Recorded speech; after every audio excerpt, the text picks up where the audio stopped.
You know what may be the worst word in the English language? Should. What does should mean? I should do this. He should do that. You know what we should do? It's a gross word on several levels. Because first of all, you're not doing what you want to do, which is what your heart wants. You're doing what you think somebody else says you're supposed to do. And how does anybody else know what's best for you? It's different maybe when you're a child and you have a parent. But even then, like, children don't usually listen to their parents because of some obligation of right and wrong until they start to form a sense of right and wrong. They usually listen to their parents because there's either a positive reward for doing the right thing, or there's a negative consequence for doing the wrong thing. And either way, they're doing what they want to do to get the thing they want or to not get the thing they don't want. But should, as an adult, it's a fear word. This is what I should do. This is what I will do to stay within the confines of responsibility and safety. So what's wrong with that? That's how people, keep from being criminals, or, keep from falling behind on stuff that their life is going to fall apart. Well, the problem is there's three things. You could be super irresponsible and your life falls apart. Or you could be responsible and do nothing but be responsible. Just maintain your life. Just do the dishes. Just keep your laundry done. Just show up for work and then go home and then pay your bills and pay your taxes and just do what you should do. That's the majority of people. Those people are okay. Society hums along. It stays functioning because of them. They're not really good when tragedy comes. They're not really good when there's a fight. They're not the people who are going to stand up for the victim. They're not the people who are going to pick on the victim. So they think they're good. They pat themselves on the back. I did the right thing. But they're not going to do the brave thing. They're not going to go above and beyond. Because should people don't change the world, should people don't make inventions, should people don't push the envelope and find something new, they're not creative, they're not wild, they're not the things people dream about. The people who do what they want, they're the scary ones. First of all, they do the things they're afraid to do, but they really want to do. They face their fears. They throw should to the side, and you have to. If you really want to do what you want to do, you're going to find should doesn't work. If you really want to do that project, you're going to find that it gets in the way of doing your laundry today. You're going to find sometimes you have to break or bend some rules, some really arbitrary rules that don't really, right now, I should probably not be making this video because I'm driving and it's not safe. I should pull over, but I'm really starving. And if I pull over, I'm not going to be able to focus because I'm hungry and I'm not going to make the video. But if I don't make the video and I get my sandwich first, well, then everything I'm thinking in my head, once the calories kick in and my brain chemistry changes, and then one of my employees shows up and starts the live show, probably not going to have another chance to make it. And then tomorrow I'll think about how I could have made it. And then by the third day, I'll forget altogether. So I'm not doing what I should do right this second. Now, am I advocating for everybody to turn on their camera while they're driving? No, not at all. This is not safe. I'm being extra careful to watch the road because this is less safe. And if this video ends terribly with some kind of accident and then somebody finds my camera and uploads it, then everybody will talk about that. But that's a risk I'm taking because I don't want to live in the world of should. And I didn't even think of it like that. I didn't do this on purpose to make a point. It's just, think of it like a cat. I was telling somebody, a cat licking themselves to keep themselves maintained and clean and groomed. They're doing what they should.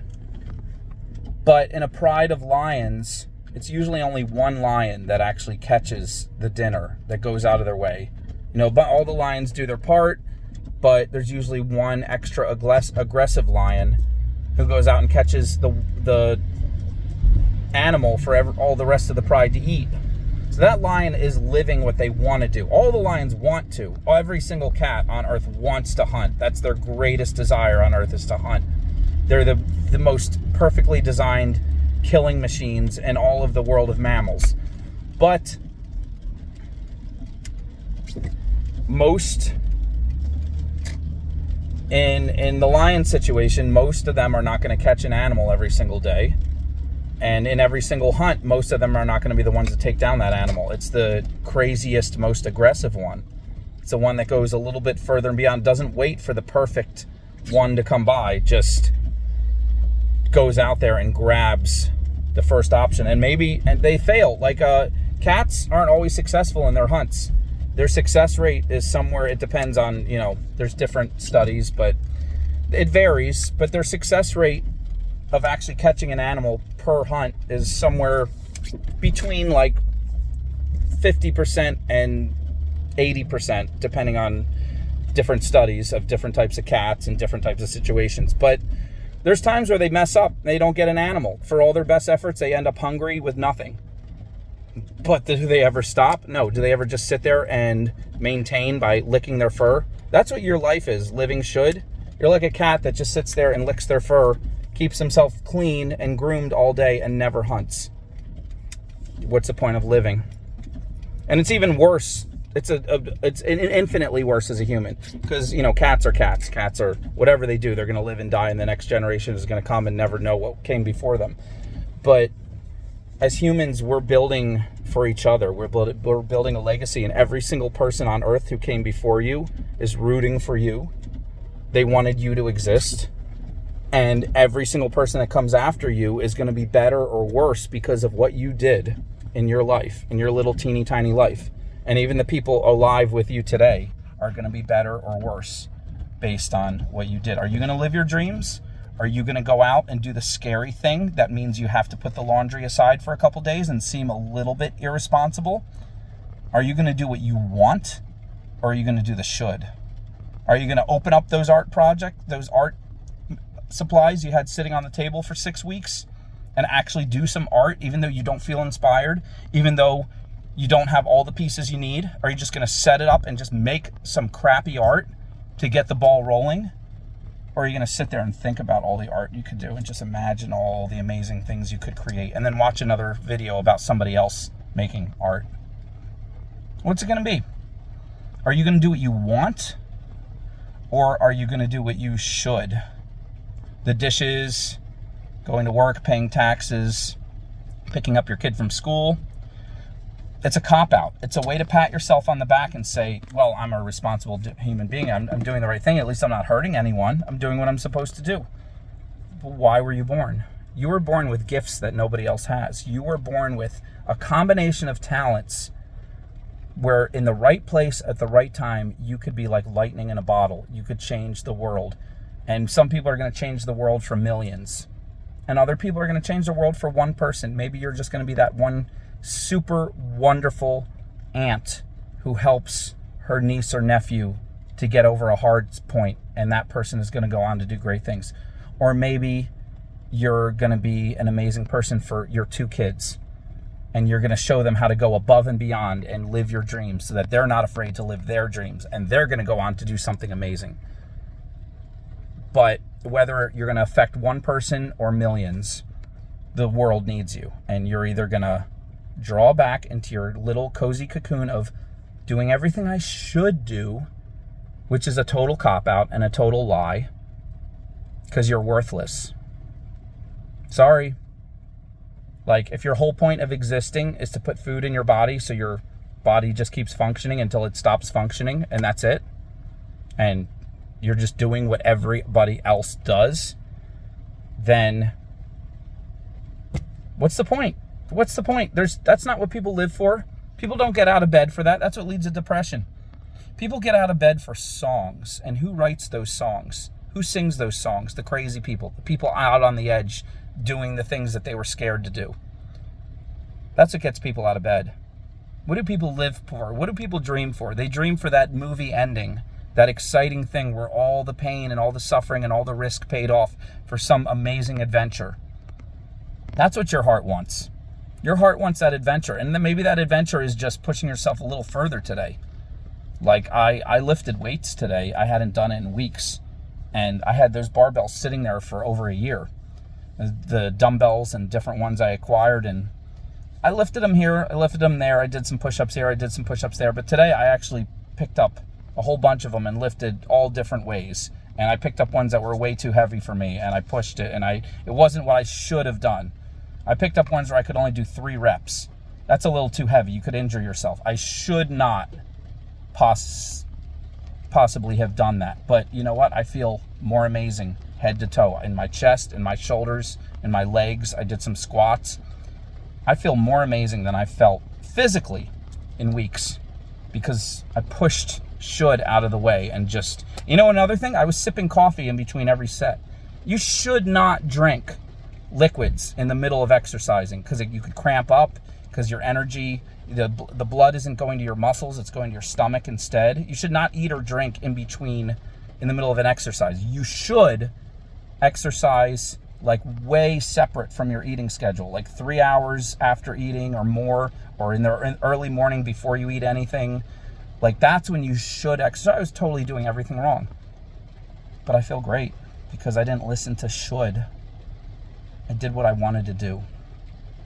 And people, you might say, oh, that sounds selfish to do what you want to do. But you know what? At the end of the day, you're always going to end up doing what you want to do. The question is, are you going to do what you really want? Or are you going to do what you're afraid of? Should is being afraid. It's saying, I'm afraid to do what I really want. So I'm going to do the safe thing that I can still pat myself on the shoulder and feel like a good person. You're living half life. You're living half fear, half what you want. It's kind of a meaningless, like, it's definitely filled with fear. If you realized how much fear is packed into the word should, you would, like, the bravest people on earth are the people who make everybody excited. And I don't care if you're a criminal or a hero. I mean, the criminals go out there and they make life miserable, but they make it interesting. And then the heroes go out and catch them. And they sit and they protect the people from the criminals. So, you know, we all play our part. And like, there's even a verse where Judas is about to betray his Lord. And he's hesitating. He's about to go out there and betray him. And does the Lord turn to him and say, think about it. Maybe you should do the right thing. Maybe you should turn around and become a good person. You should probably consider that you're about to do something horrible. No, in this point, he has a role to play. And he says to him, what you're about to do, hurry up and do it. And he snaps him out of it, his indecision, and he goes off and he does it. Because it's in his heart. The evil was in his heart.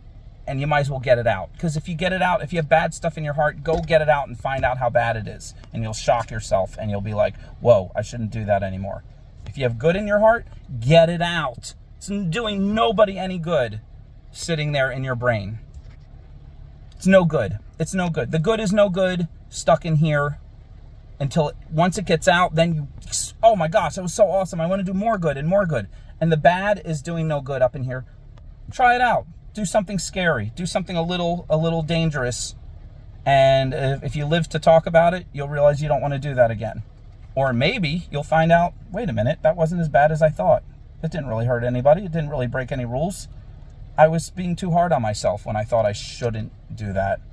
This is crazy. I totally should do that. I totally should do that piece of art at 4 a.m. when everyone says I should be sleeping. I totally should do that project I want to do and put off laundry for 2 more days, like, and feel irresponsible about it, but feel alive. So, am I saying you should leave your kids at school and not pick them up so they're stranded for hours with no ride home? No. But maybe when you go pick them up, you'll be a little wild and crazy and sing that song that you've been working on that you wanted to sing, and you'll sing it out loud and you'll roll the windows down and sing it at the top of your lungs and embarrass the crap out of your kids. Maybe you'll do that, because that's not what you should do. But it's a lot more fun than living a life that means nothing. What are you going to do today?